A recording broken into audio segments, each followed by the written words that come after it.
He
says it's new machine learning.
All right, welcome everyone. We're going to call the meeting to order so we can leave plenty of time for Mary.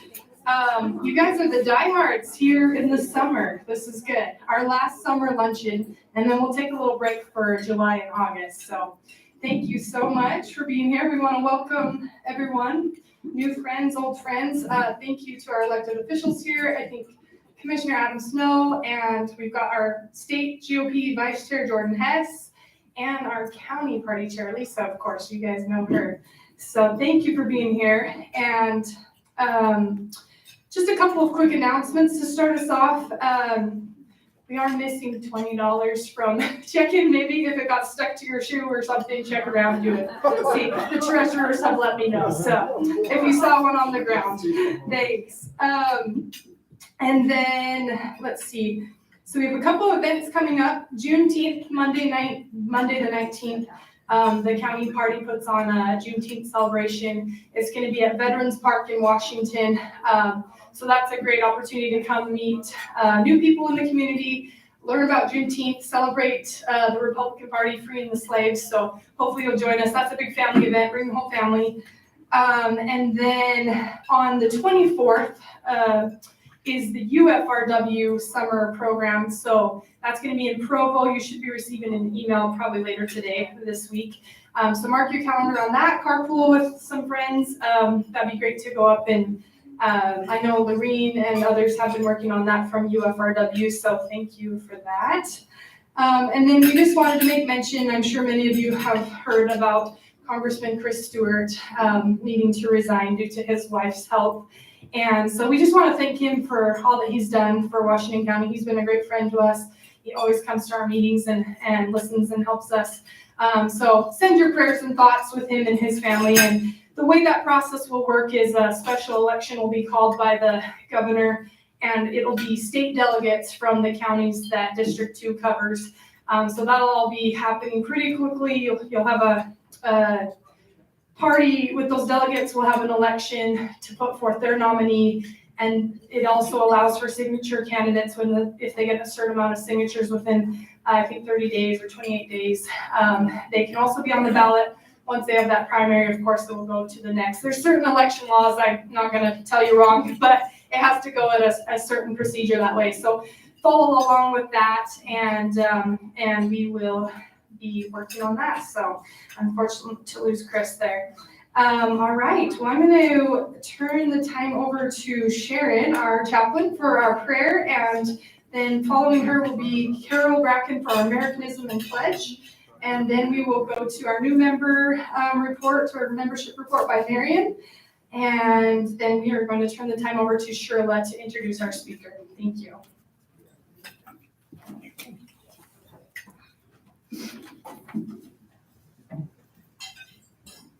Let us pray.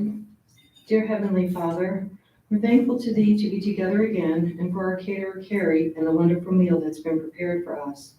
We're grateful to Thee for the everyday blessings Thou bestows upon us. We're grateful to Thee for the success of the Ironman event and for the safety of all involved. We're thankful to Thee to welcome Mary Taylor, President of ProLife Utah, as our guest speaker. We're really glad she's here. We're thankful to Thee for Representative Stewart's many years of service for us in our great state, though stunned and saddened by his resignation. We're grateful to Thee for John Durham's report, which revealed the fabrication and malfeasance of politicians and government officials, as well as the depth of corruption, and which also validated President Trump's claims. We're grateful to Thee for those Americans who are seeing the truth of the left and leaving it. We're thankful to Thee for the opportunity Thou hast given us to see a part of the historical collection, The Blueprints of Freedom, during Liberty Week later this month through early July. And we're thankful to Thee for our founding fathers, through whom Thou gave us this great country, and freedom and independence we'll celebrate next month. Father, we ask Thy blessing for Mary Taylor and her organization in their efforts to defend and save lives. May they continue to be successful in supporting the innocent and all women in such a situation. We ask Thy blessing for Representative Stewart and his wife Evie. May they have the fortitude to navigate her health issues, and may she return to wellness. We ask Thy blessing for the many Americans who are uninformed, misinformed, or uninterested in politics. May they awaken soon to the extreme and pernicious changes occurring in our country, and may it change their hearts and minds. We ask Thy blessing for our members who will travel this summer. May they enjoy their time away and return safely home. And lastly, Father, we ask Thy blessing for our dear friend and Diamond Gem member Cleo Atkin, who recently suffered injuries from a fall. May she have a full recovery. Father, we humbly ask these blessings in the name of Thy beloved Son, Jesus Christ. Amen. Amen.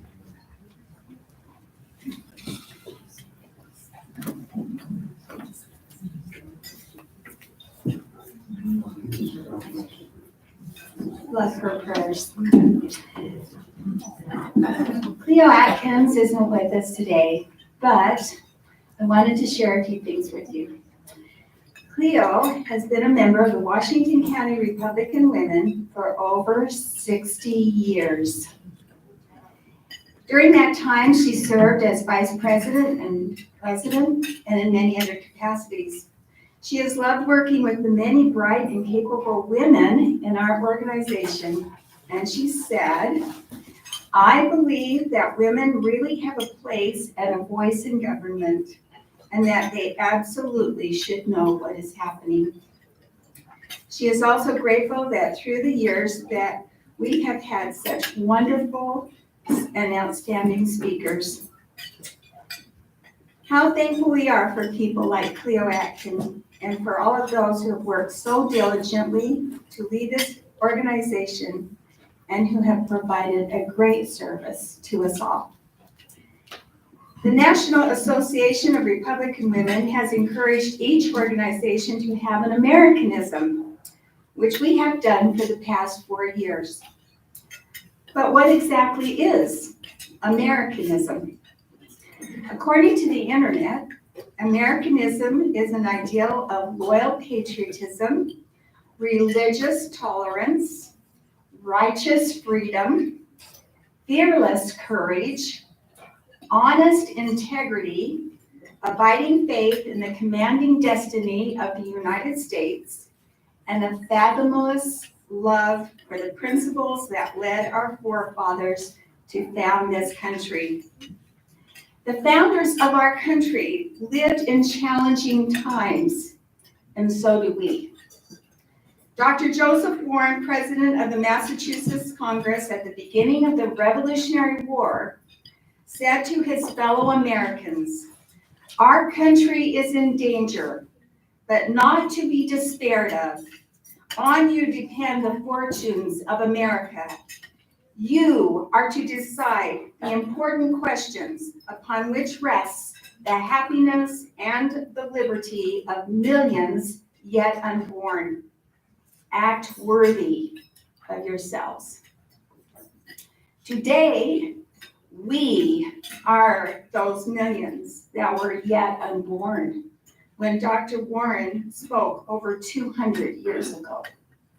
And like those courageous forefathers, we too must act worthy of ourselves, being willing and able to do whatever we must do to pass along to our children and our children's children, all those who come after us, the blessings of freedom. The days ahead may be difficult, but we need to believe, as Ronald Reagan said in 1981 during an inaugural address, we need to believe in our capacity to perform great deeds, to believe that together, with God's help, we can and will resolve the problems which now confront us. And President Reagan added, "After all, why shouldn't we believe it? We are Americans." Please rise and join me in the Pledge of Allegiance.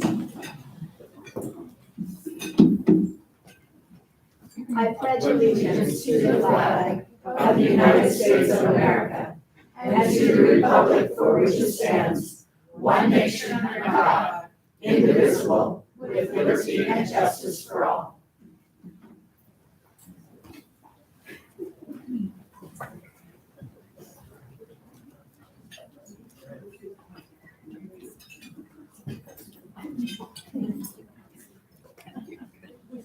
Can everybody hear me? Yeah? Okay, we're pleased to announce that we have 21 new members so far for 2023. And we have 4 new associates as well. Currently, total, we have 84 members and 14 associate members. Out of the 98 members and associates, 57 are GEM members. GEM members pay an additional amount other than $35 a year to rejoin or to join, and that allows us not to have to fundraise. Now, to be silver level is just $15 more to become silver GEM members. And like in September, when we have our dinner, when we come back and have our dinner, and beforehand, the GEM members get to personally meet the guest that's going to speak. So they get little things here and there, free lunch, so on. So it's a good thing to become a GEM member. This month we have one member that renewed, and she renewed at gold, Elisa Edwards. If she's here, I don't know if she's here today, but okay. Also, if anybody brought any guests with them, if they want to stand up and introduce their guests. Anybody here? No. Okay. Mary? Yes. I think, right. Okay. Well, I could introduce it. This is Brad Bennett, hopefully going to be an associate member with us. And Brad, like myself, is gonna be running for our St. George City Council. So Okay, a very very good. conservative man, so welcome back. Very good. Also, remember, each one bring one. So if you got somebody living around you, some kind of relative, drag them in, bring them in. We want them to become members. Thank you.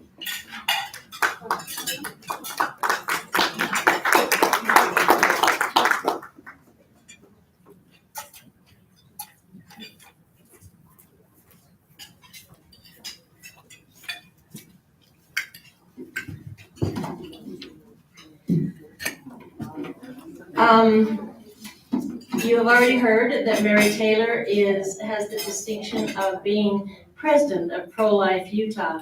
And she has said, no woman should feel like the death of her child is the only solution to life's problems.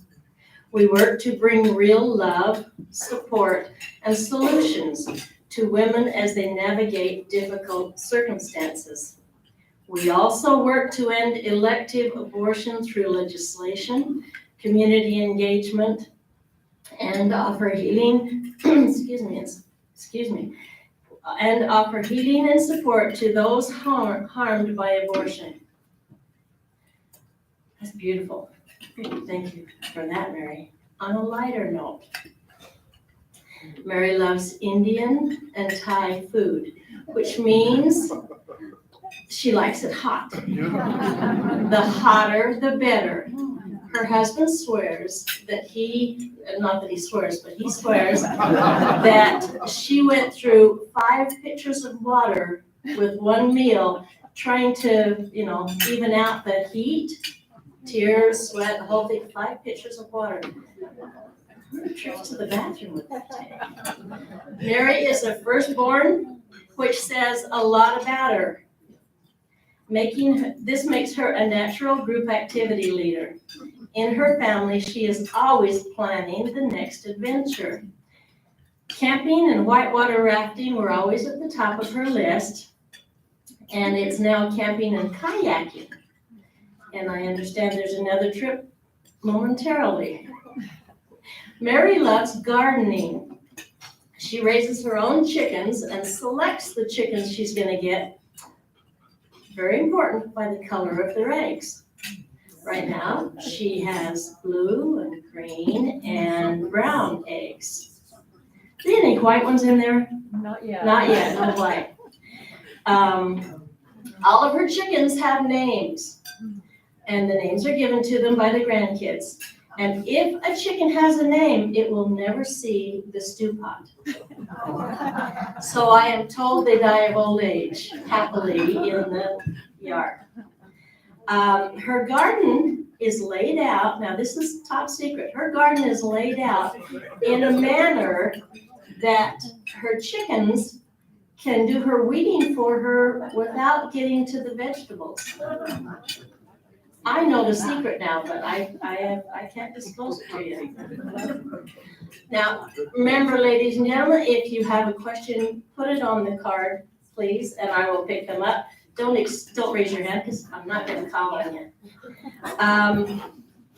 I would suggest that if you haven't seen the ProLife Utah website, you should go look at it. It is stunning. It is excellent. It's informative. It's really, really well done. Mary, we give you the mic.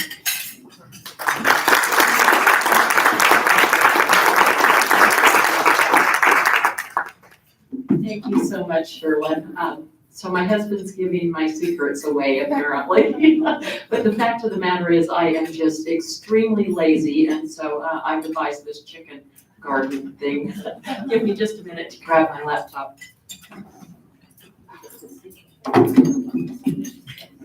I really appreciate coming down here. My grandkids and my daughter are down here, and so I just, any opportunity to come down, I'm just happy to do so.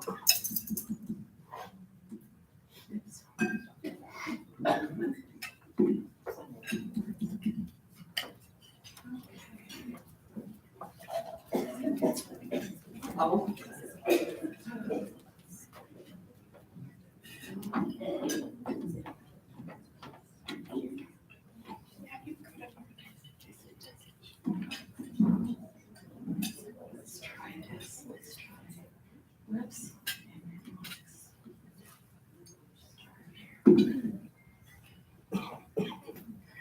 dear. We had it up a minute ago. Is it coming?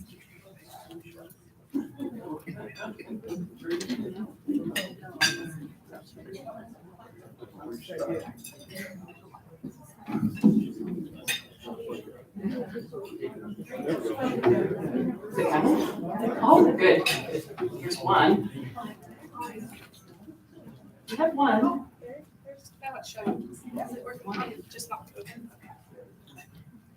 There we go. Very good. Thank you. Well, thank you all for having me down here. Can you hear me okay? Especially, I might just take this with me. So it has been quite a year for pro-life news and the pro-life movement. It's been a little bit of a roller coaster ride for sure.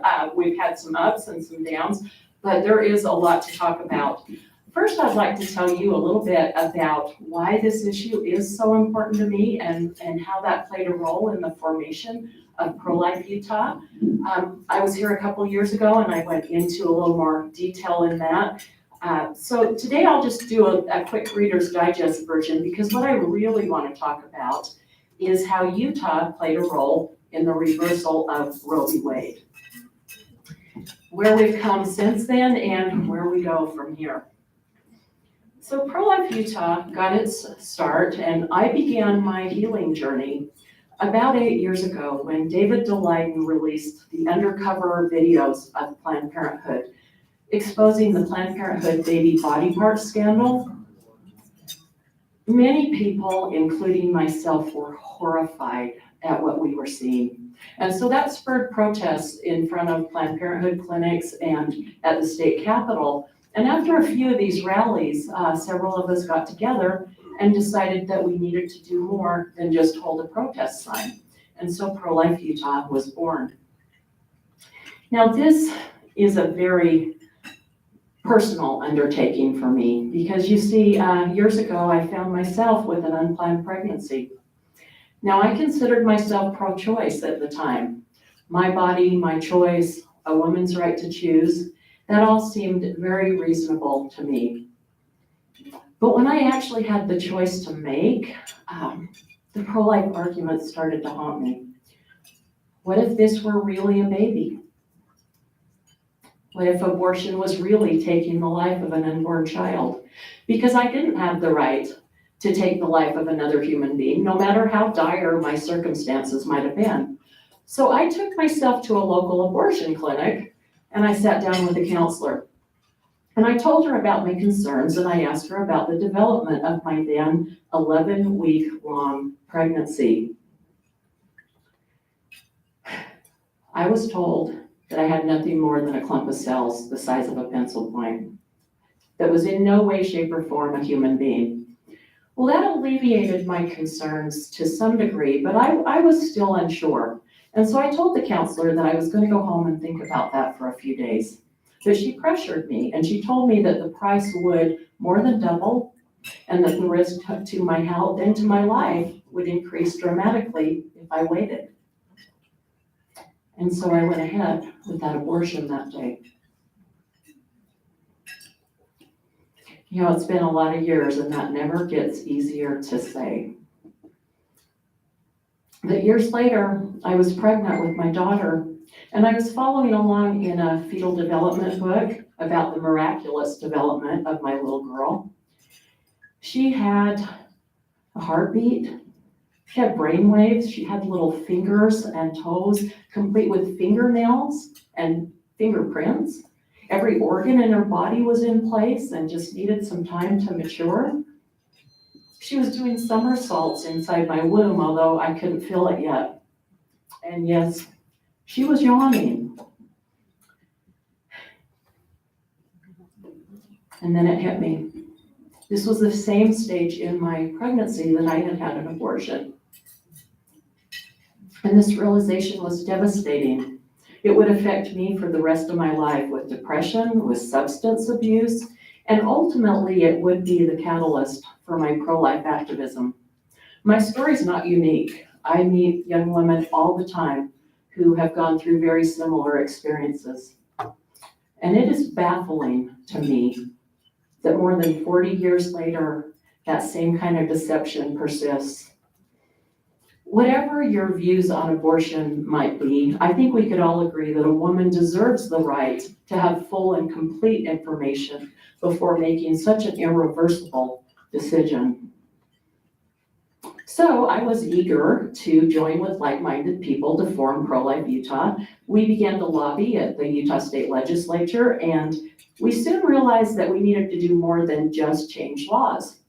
We needed to change hearts and minds about abortion. We needed to educate people about the horrific and barbaric procedures of abortion that are generally not talked about. And above all, we needed to offer women the resources to choose life for their babies. And so we began our Life Grant program. Now we're able to offer women financial support and help get them connected to community resources. But maybe most importantly, we offer friendship to women who often feel alone and unsupported. We began our post-abortive support healing group because there are many women like myself who have profound regret and heartache over their abortions. Eventually, we are able to purchase our mobile ultrasound clinic, and we offer free ultrasounds and free pregnancy testing. Over 80% of women who see their baby on an ultrasound image will choose life for that baby. It is really an amazing tool. And these are our 2022 Life Grant results. We saved 53 babies from abortion. We helped 58 women with our Life Grant program. We spent more than 430 hours outside of abortion clinics, and we threw 18 baby showers. We gave out 1,200 gift bags in front of abortion clinics, and the end result was 81% save rate. 81% of abortion-minded women that entered our mobile clinic and saw an ultrasound of their baby chose life for their baby.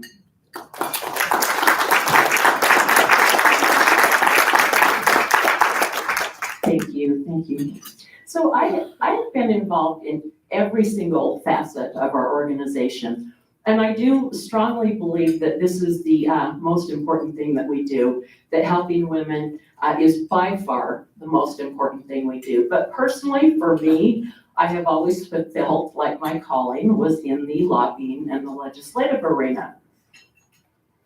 Now, when I first went up to the state capitol and got involved with lobbying, I was very, very naive. I had just learned some pretty horrific things about abortion. For instance, I had learned that there was a horrific second trimester abortion that involved ripping the arms and legs from a living baby before crushing his skull. I had just learned about how callous abortion doctors could strategically kill the baby to preserve the most valuable body parts.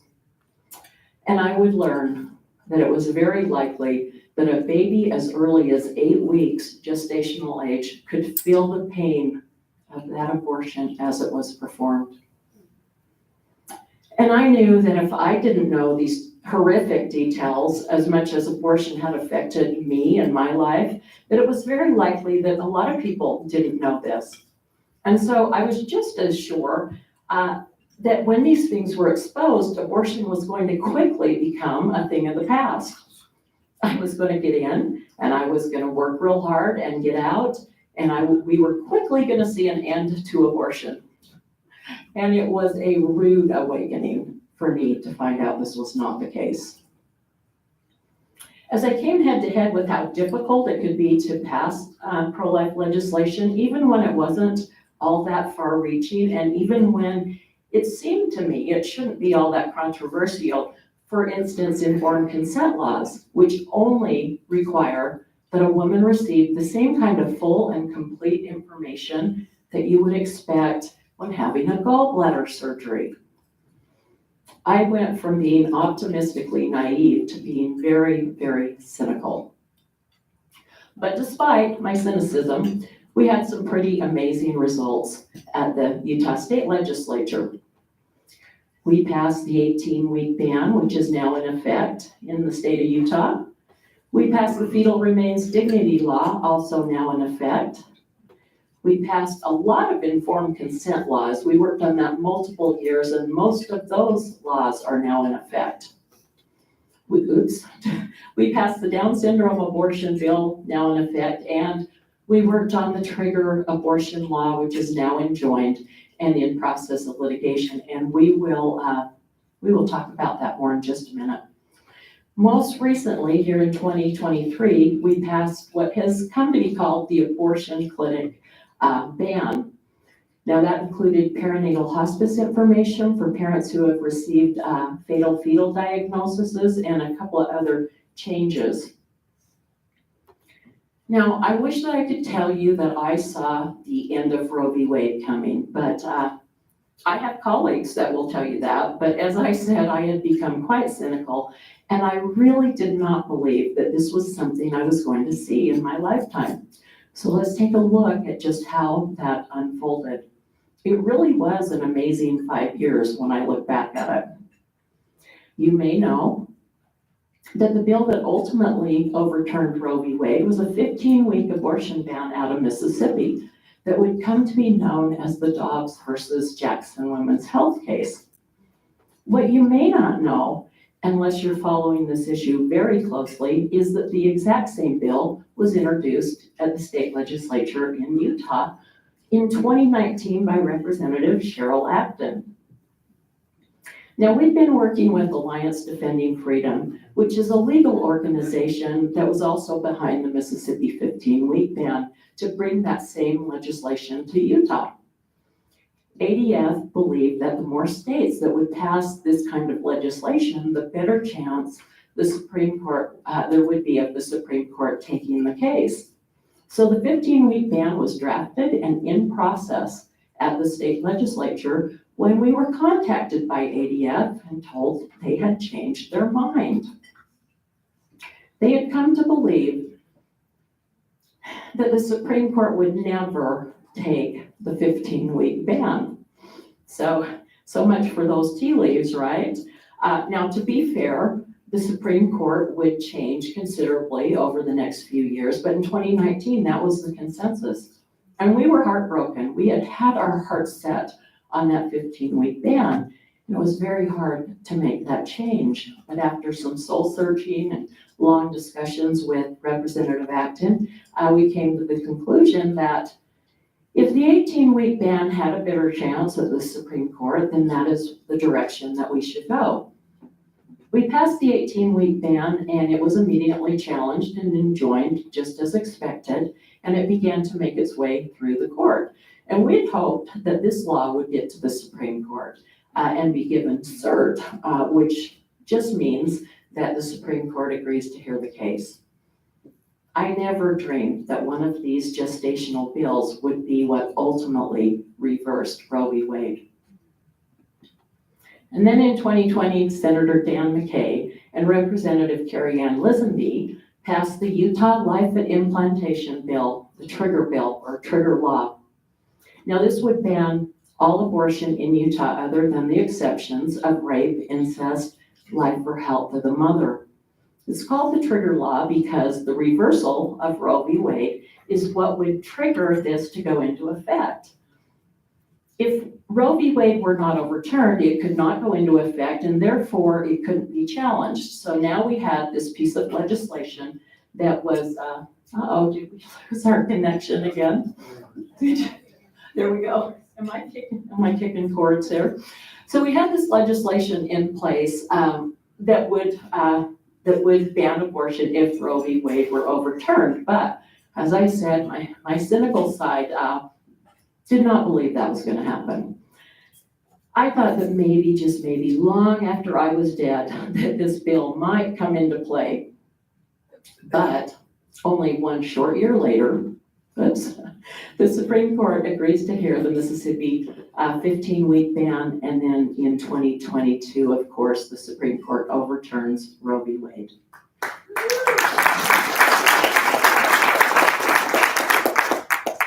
So I flew to Washington, D.C. along with some of my colleagues to be on the steps of the Supreme Court when those oral arguments were heard. What an amazing day that was. Oh my gosh. You could feel the excitement in the air. There were a few pro-choice voices there, but they were drowned out by the optimism and the excitement of the pro-life crowd. And what really amazed me and just warmed my heart was how many young people were there and the passion that they were displaying.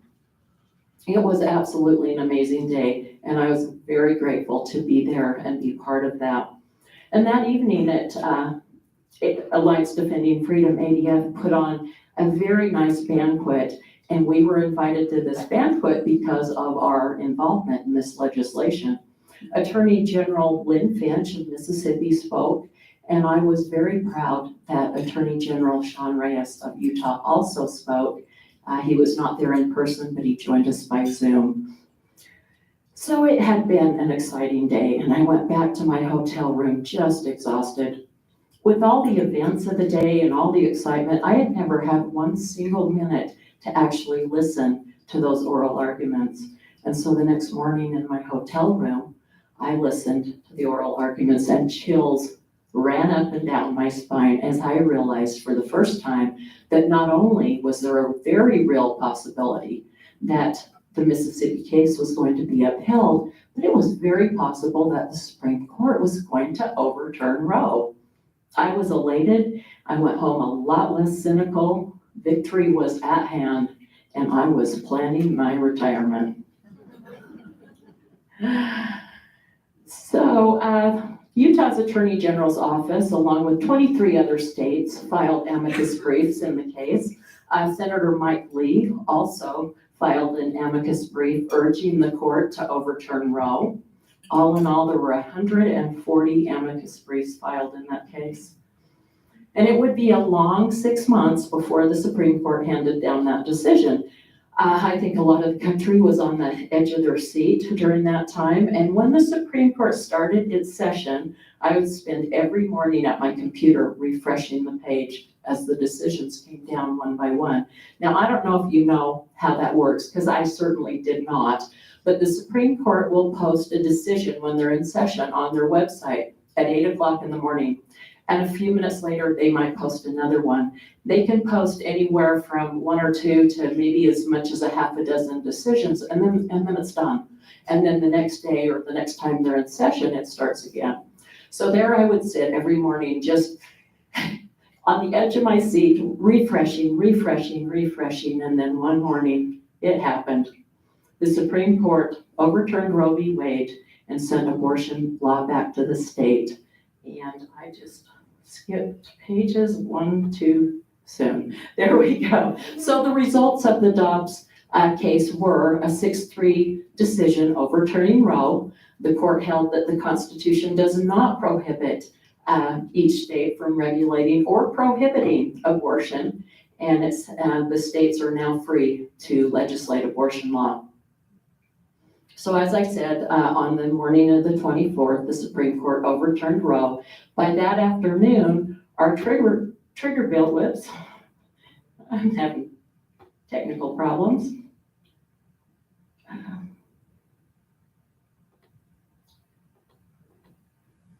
There, whoops. There we go. Okay, so by that morning, our trigger law was in effect. And at this point, I could taste my retirement. I was done. But that didn't last long. The decision came down on Friday morning that abortion was illegal in the state of Utah for that afternoon, for the weekend, and by Monday morning, Judge Andrew Stone had temporarily enjoined the trigger law. There was a meltdown going on across the country. Pregnancy resource centers were being targeted and vandalized. Protests were being staged in front of Supreme Court justices' homes. The FBI called in local abortion leaders and warned them of possible danger to them. And I actually had private security in front of my house for 3 nights after the Dobbs decision. And then the propaganda began. We were hearing that women were going to die because of Utah's trigger law. Now, we have a group of doctors here in the state that are actively pro-choice advocates. And these doctors step forward and claim not to understand our legislation. And they were just sure women were going to die because of it. They claim not to know what the word irreversible meant. I will tell you that the Merriam-Webster Medical Dictionary clearly defines irreversible because I looked it up. And it means just exactly what you think it means. The same kind of narrative was going on across the country as if there was a sudden onset of mass stupidity. So when you hear that women are going to die because of abortion restrictions, please take this with a grain of salt. Not only are state statutes being misportrayed, but even if there was a problem with state statute, there is a federal law called EMTALA that trumps all state law that requires all doctors to treat any medical emergency. And so there is my cynical side again. But whether or not you believe, whether or not you believe that this was a ploy or a legitimate concern, it did have to be addressed in the 2023 legislative session. So Representative Carrie Ann Lisenby introduced HB 467, and she worked with these doctors to change the language, making sure to maintain the integrity of that law. Now, despite my sarcastic comments earlier, there is a nuance to this language. It is our intention to protect babies, but no one wants to put women's lives in danger.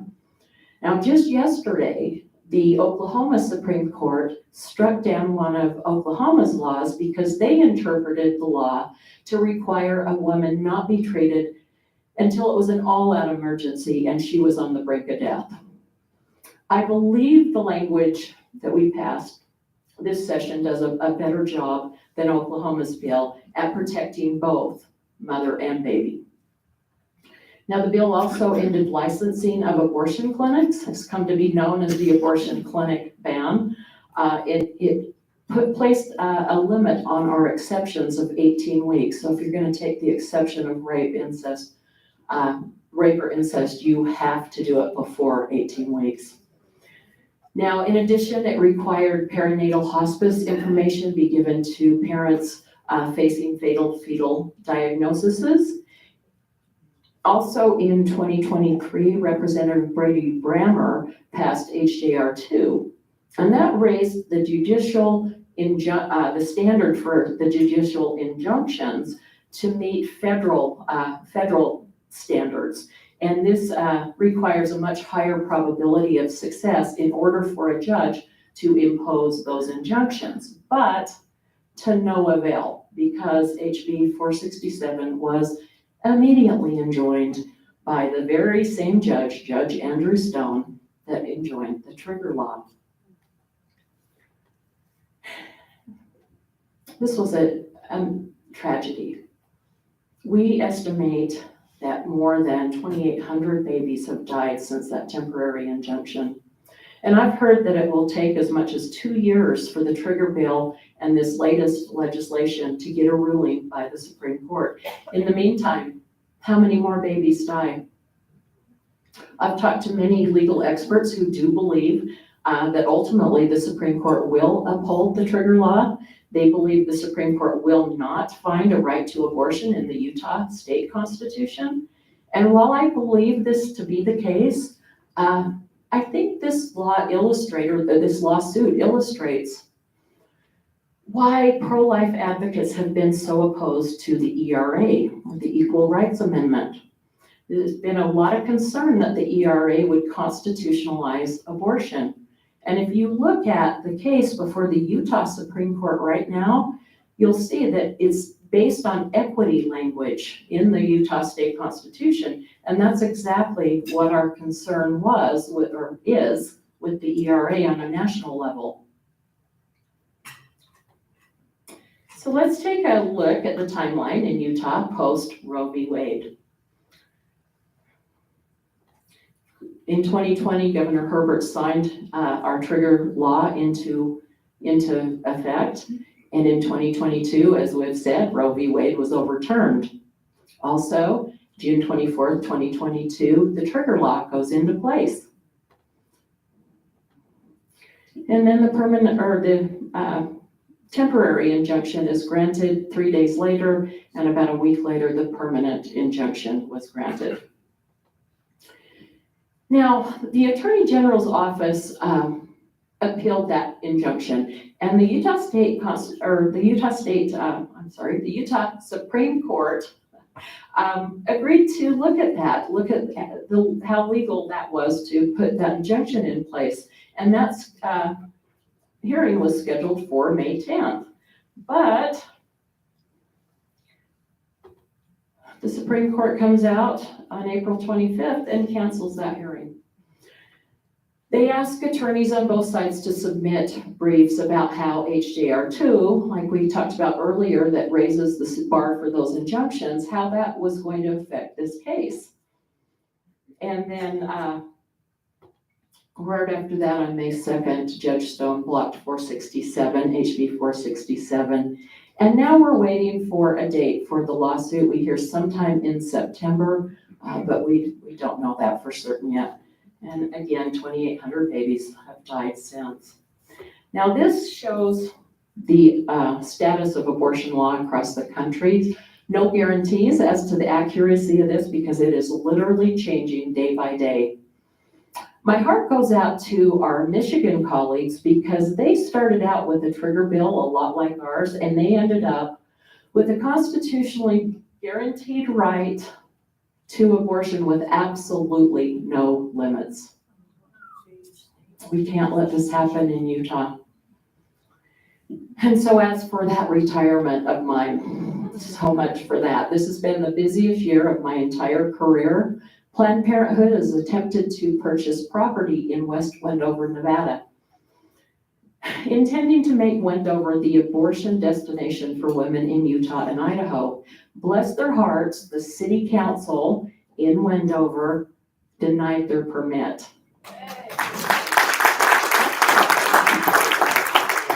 But unfortunately, Planned Parenthood backed out of the contract they had on that property, but unfortunately, all they need to do is find property outside the boundaries where that permit is required. But there is a valiant group in Wendover of residents who are fighting this tooth and nail. Given the state politics there, they've really got an uphill climb. And this is a very dangerous scenario. There are no hospitals in Wendover.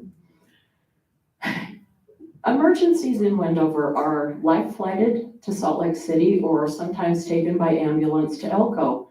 And I was surprised to learn that life flight services and ambulance services are not always available. I have watched women being picked up by ambulance outside of Salt Lake City abortion clinics, and I've listened to the 911 calls over those botched abortions. And for an abortion clinic to be 2 hours away from medical help is not a good idea. And then, of course, there's the legal battle over the abortion pill playing out on the national level. Doctors in Texas, working also with Alliance Defending Freedom, filed a lawsuit challenging the FDA's approval of the abortion drug mifepristone.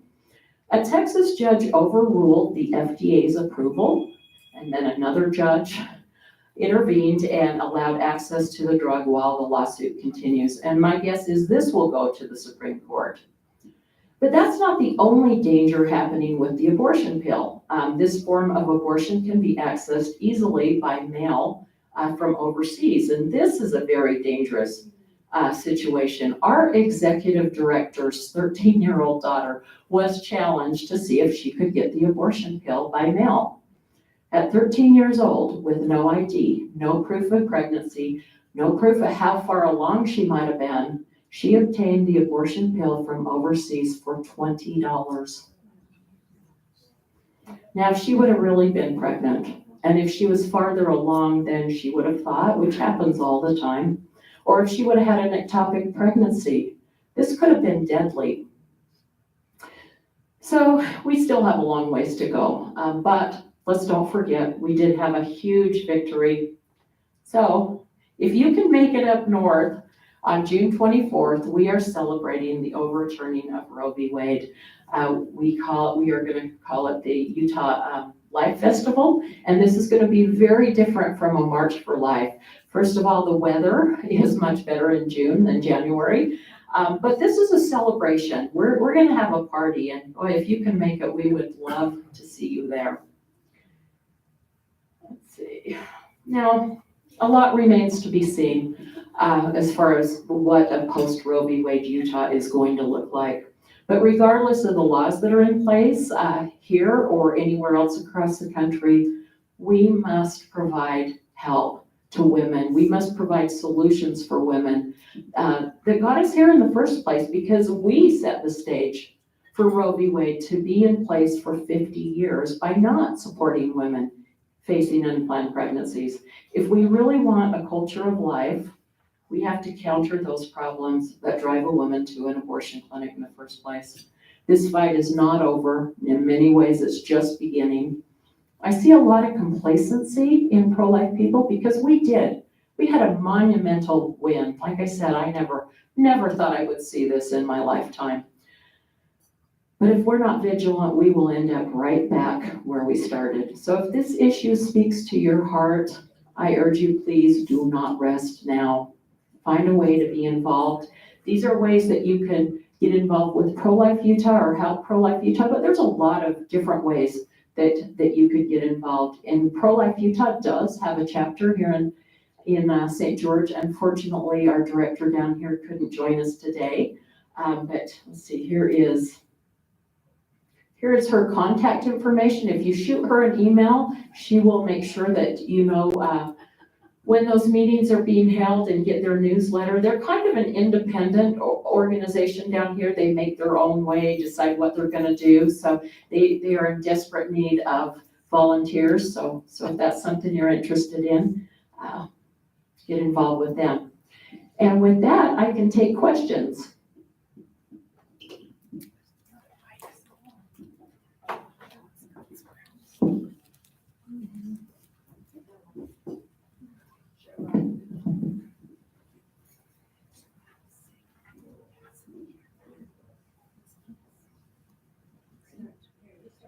Well, I'll ask one first while she's gathering. Is there access to the ultrasound technology down here, or is that mostly just up in northern Utah?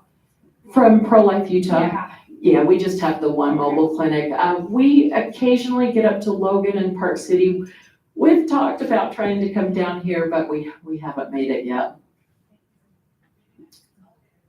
Do you have Hope Pregnancy Care Center? Do we? You have Hope Pregnancy Care Center here. Yeah, Hope Pregnancy. Oh, yes, you do. Yeah. Okay, this question asks, what can we do to help the state to win Planned Parenthood lawsuits that stopped us from the laws restricting abortion? And then you mentioned, they asked about the celebration, so you touched on that, so. Okay. At this point, my recommendation would be to call or email the Attorney General's office and give them your support. Our Attorney General's office is fantastic on this issue. I cannot find a single thing to complain about. They've been so proactive. They've been involved on the national level. But these are tough fights. And so for you to give them a little encouragement, I think would go a long ways. Good question. As a man, I'm often told I can't have an opinion when it comes to life policy. What is a good rebuttal? Oh my gosh, that one irritates me so much. For one thing, that child is just as much yours as it is the mother's, and don't ever forget that. Stand up for that child, save that child's life, whatever it takes. But I'll tell you why it really burns my backside, is because when I hear that, I see a man who wants to play and not pay. And it's just an easy out, an easy excuse for him. So, yeah, don't say that to me. Thank you. Let's see, what is your blueprint for bringing pro-life women back to voting in the GOP rather than Democrat? These pro-life women see our current messages, or I think it meant to say pro-choice women, see our current messages as harsh? That is a difficult one, because one of the hardest things I had to come to terms with, so back in my day, the question really was, we didn't have ultrasound machines back there, or we did, but you couldn't really, it was a blob of fuzz and you couldn't really see a baby there. The debate really was, is it a baby or is it not a baby? That's not the debate anymore. And I have heard young women say, I know it's a baby and I don't care. It can't be in my body. How you counter that, I do not know. I do not know. Fortunately, that's the extreme. For women who are, and you have to realize that from the time girls are this high, they are, I mean, in my own neighborhood, I think she was first or second grade, the mother was telling me that she came home from school and she said, hey mom, you don't have to worry if you get pregnant because they can just take the baby out. They are learning this from the time they're this tall. So do I blame, I mean, like I said, I started out this whole road pro-choice because, you know, a woman's right to choose, that resonates with a woman, right? We have a right to make choices about our lives and our bodies. So I think for somebody who's a little more middle of the road, the answer is education. We just need to keep drilling home that this is a human being. This is a separate individual. We're not talking about your body. We're talking about a baby's body. And we just need to keep that message going. This is kind of along the lines of that. Maybe you can add to it. Is there anything, how to answer a pro-abortion, it's my body type, when baby's blood type may be different from the mother's? Is there anything maybe scientifically or that way you can add? Well, the DNA is different. That baby has a totally separate and unique DNA. Dr. Maureen Kondik, she's a member of the National Medical Board. She's from the University of Utah. She's a phenomenal lady who's done a lot of research in this area. She has written a lot of papers about when life begins, and there's no question about when life begins. The question is, when will we value it? At what point do we put a value on that life? If a fetus was found on Mars, it would be alive, it would be protected. For some reason, we have gone astray and put the mother's rights above the babies, and we just have to get back to that. This is a separate human being.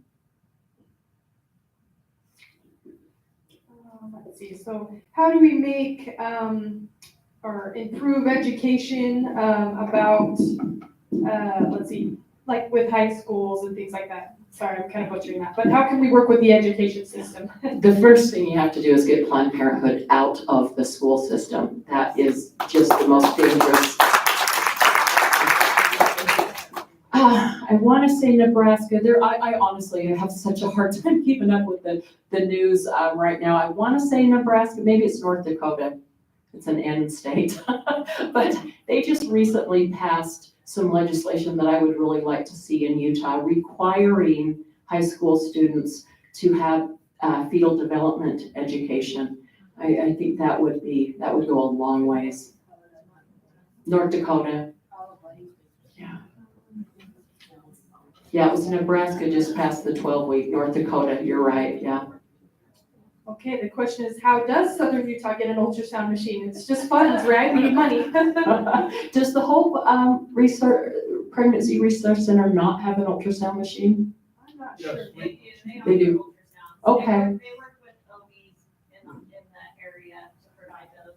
But they don't have their own machine? I don't know that they have their own, but I know they have access to. Okay. One thing, and I'm not in direct, I know Catherine Larson, who's the director down here. I know she does a lot with the Hope Pregnancy Center. If they don't have a machine and they're interested in having a machine, I will tell you the Knights of Columbus, that is their primary project, is buying these ultrasound machines for pregnancy centers. And I'm sure we could get them at the top of the list for a machine. What bills will you be introducing in 2024 Utah legislative session? We can help by writing our representatives. So that has been a big discussion, as you can imagine, just recently. You know, this last legislative session, at first, it really seemed like it backfired because we were so excited about the abortion clinic ban and about HJR2. And what that resulted in was extending the time of the lawsuit for the trigger law is going to, it extended it by a good year. So I went home and I was like, you know, unintended consequences. Maybe we just need to step back and let the lawsuits play out and not do anything too dramatic next year. But there are some things that we could do. And for instance, the education bill. And that's something that we'll be talking to state school board members about and exploring, but we do not have plans at this point for the 2024 session. Thank you. Kind of going along with that, what is the future of the pro-life advocacy? Yeah, so like I said, you know, regardless of what the laws are, we need to be providing women with solutions, and that is something that we see ourselves doing indefinitely. So whatever happens with the trigger law, now we'll have to change our mode of operation because right now we stand out in front of an abortion clinic and talk to women who are going in for an abortion. Well, if that's not happening, how are we going to find these women? We actually just started a program and we're very optimistic about it. The Pregnancy Resource Center in Park City had been doing this, and for whatever reason, they decided that they were going to quit the program. So we took their spot, and it's all around SEO, search engine stuff. And so this company that we're working with is basically pulling women who are searching abortion into our website. So that's one route. We're not quite sure how we're going to find women who are headed to Wendover, if that happens, or headed out of state for an abortion. But we will still be trying to reach out and still providing solutions for women who don't feel like they have the resources to have their baby. That's great, thank you. I think, and Lorraine's here too, so she can probably clarify as far as our school district, but how is Planned Parenthood in the schools? I don't know if they are down here, but. Yeah, I don't know if they are here or not. I know they are in Salt Lake. I know they're also in our public libraries. I mean, we actually sent people in undercover to find out what was going on in the libraries, and you would be absolutely shocked. I mean, we're putting condoms on bananas, and we're talking to, 13-year-old girls about some very explicit sexual stuff. So we have to stop that. I don't know how you stop that, but we certainly need to try. If Planned Parenthood's not down here, you guys are very, very blessed. Any other plans to help stop Planned Parenthood in other aspects that you guys are working on? Not immediately, no. With some of these, I mean, I guess it depends on the legal plays out, but some of the clinics, right, in Utah have already kind of closed down temporarily, or are they all still functioning in Utah? For the most, I think I believe Logan either temporarily closed, or I think that's the only one though, but most of them are, I mean, they're still offering abortions. Our abortion rate is probably higher now than it's been in the last couple of years right now. So there's been no significant change. Right. I think, unless we missed you, is that Lorraine, go ahead. So in our district, since you were asking, Mike,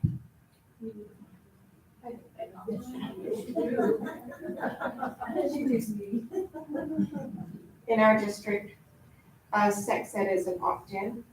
They can't go and take that course without the parents signing off on it. And then you can pick and choose which pieces of it that you want your child to learn. So it is a parental thing for our district, which I applaud. That is fantastic. Thank you. I'm moving down here. I guess lastly, will you clarify, someone's asking about where Vineyard is and where exactly that event you mentioned? Oh, yes. Vineyard is It's in Utah County. I've never been there. This will be my first time, but I hear they have a lot. It's where the Geneva plant used to be. Okay, okay. Just south of the point. Yeah, so, yeah, please join us. It's gonna be a lot of fun. We're gonna have bounce houses for the kids, petting zoo for the kids, and no promises on this yet, but I think maybe a dunking tank. That's the same day as the UFRW, so go to the UFRW earlier in the day and then go Yeah. to the ProLife and you can make a great day out of it. Very good, I yeah. think we've got one more question. I'm trying to write it up, okay.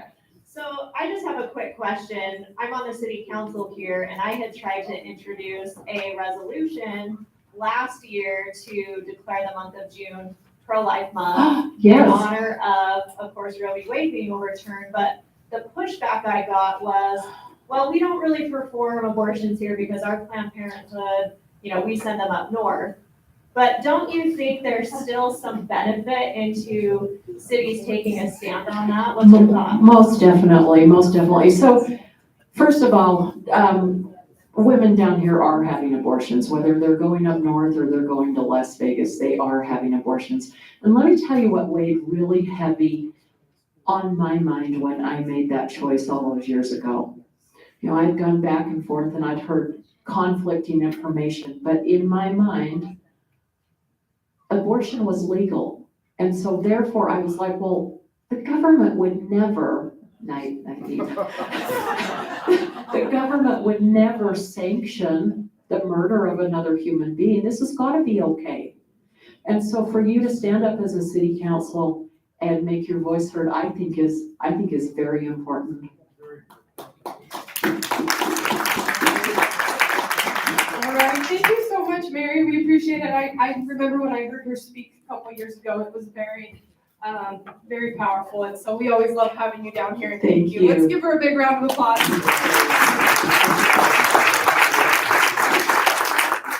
Thank you so much. You are always so warm and welcoming. I just love to come down here. Thank you.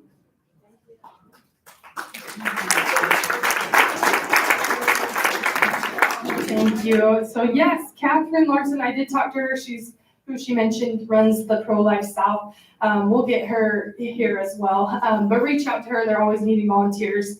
And they meet quite frequently, I think. So again, plan that June 24th day. Head up to Utah County. You can hit UFRW and ProLife. That would be awesome. So thank you so much for being here. If we don't have anything else pressing, I'll take a motion to adjourn. By Kathy, thank you. All right, have a great summer. We'll be back touching base with you here towards the end of the summer. Thank you.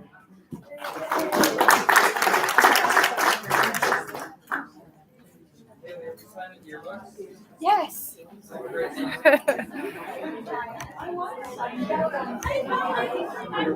I also